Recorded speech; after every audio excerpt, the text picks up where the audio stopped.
मंचस्थ मान्यवर, मैं कोई लंबा प्रश्न नहीं कर सकता क्योंकि शिक्षकों की समस्याओं से संबंधित समेकित आशंका को आपने दूर कर दिया है। मेरी एक जिज्ञासा है कि आप जन सुराज्य यात्रा बिहार में जो लेकर चले हैं एक आंदोलन के रूप में, और अन्य शिक्षकों से अन्य जो समस्याएं हैं, महंगाई, बेरोजगारी, एक प्रशासन, एक बिहार में जो क्रांति लानी है, जन सुराज यात्रा का उद्देश्य क्या है, इसके बारे में भी हमें बताएं। बहुत बहुत धन्यवाद। जो आप पर भी हम लागू कर रहे हैं, बिहार में ऐसी कोई समस्या नहीं है जो यहाँ के लोगों को पता नहीं। सबको मालूम है कि यहाँ शिक्षा व्यवस्था ध्वस्त है, सबको मालूम है कि यहाँ भ्रष्टाचार है, सबको मालूम है नाली गली रोड खराब है, सबको मालूम है कानून व्यवस्था खराब है, उद्योग नहीं है, फैक्ट्री नहीं है, रोजगार नहीं है। ये तो सब हम लोग को मालूम है।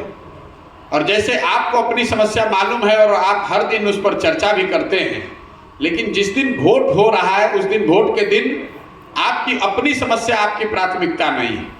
आपकी प्राथमिकता है कि कौन से जाति के हैं, आपकी प्राथमिकता है कि हम कौन से दल के हैं, आपकी प्राथमिकता है कि कौन सा नेता हमको भाव दे रहा है, कौन से नेता का चेहरा हमको अच्छा लग रहा है, और आप अपनी समस्याओं को भूल के वोट उन चीज़ों पर देंगे।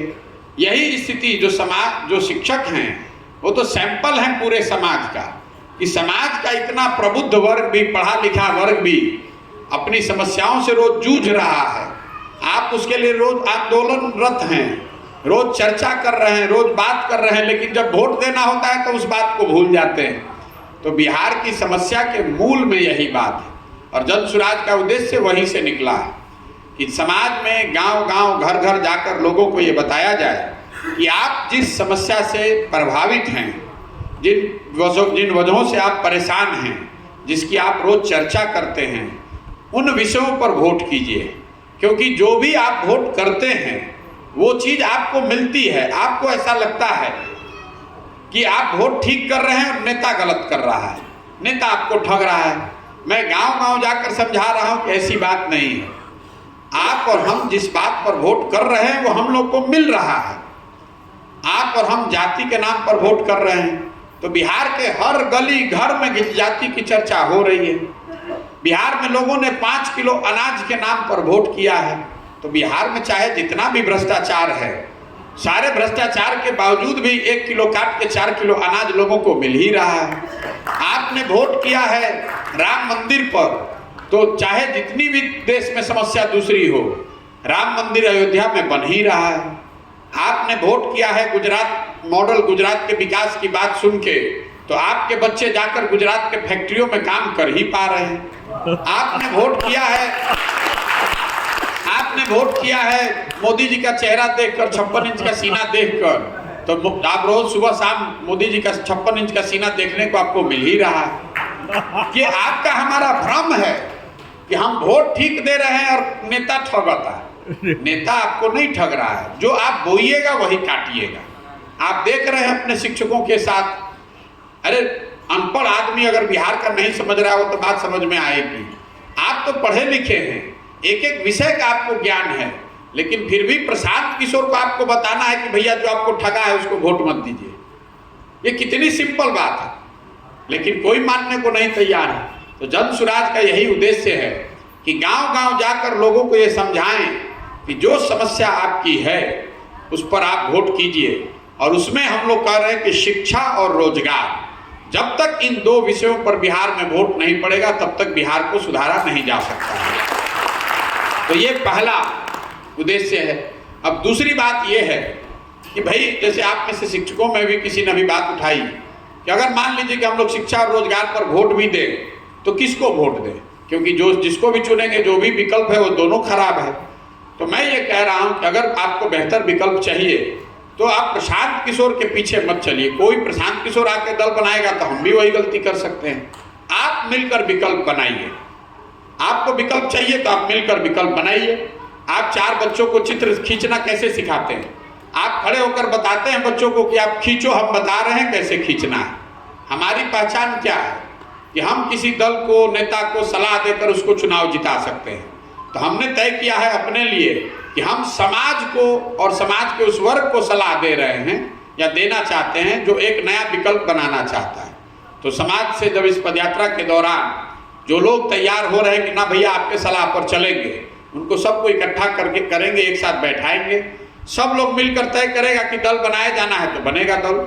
लेकिन वो दल बने तो दल प्रशांत किशोर का ना हो, किसी व्यक्ति, किसी जाति का, परिवार का ना हो के वो दल होना चाहिए उन सारे लोगों का जो लोग इसको मिलकर बनाएं और इसको आगे मिलकर चलाएं। हमारी भूमिका कुम्हार की है। घड़ा कैसे बनता है? घड़ा तो मिट्टी और चाक से बनता है। कोई कुम्हार कितना भी हुनरमंद होगा, अगर मिट्टी और चाक न हो तो घड़ा बन सकता है। आप वो मिट्टी और चाक हैं। अगर शिक्षक एकजुट होकर वोट न दें तो हम चाहे जितना भी हुनरमंद हैं कुछ नहीं हो सकता है।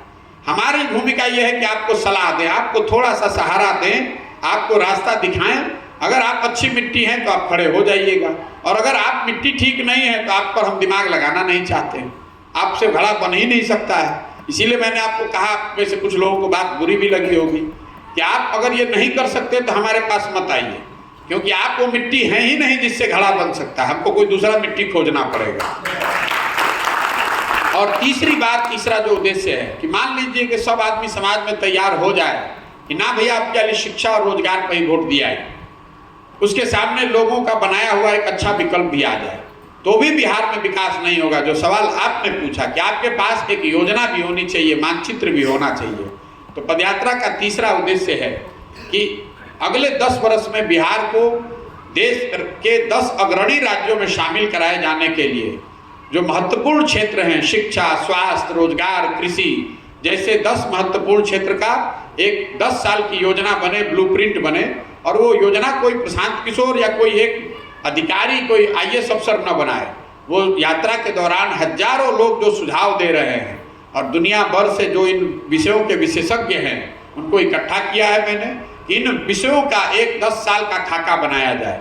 इन तीनों चीज़ों के समायोजन से ही बिहार का विकास मेरी नज़र में हो सकता है। लोग जगे हुए लोगों के पास बेहतर लोगों के चुनने का एक विकल्प हो, और वो जो बेहतर लोग चुनकर आए उनके पास काम करने की एक योजना हो। इन तीनों चीजों को साथ में लाना ही जन स्वराज का उद्देश्य है। जिया हो बिहार के लाला,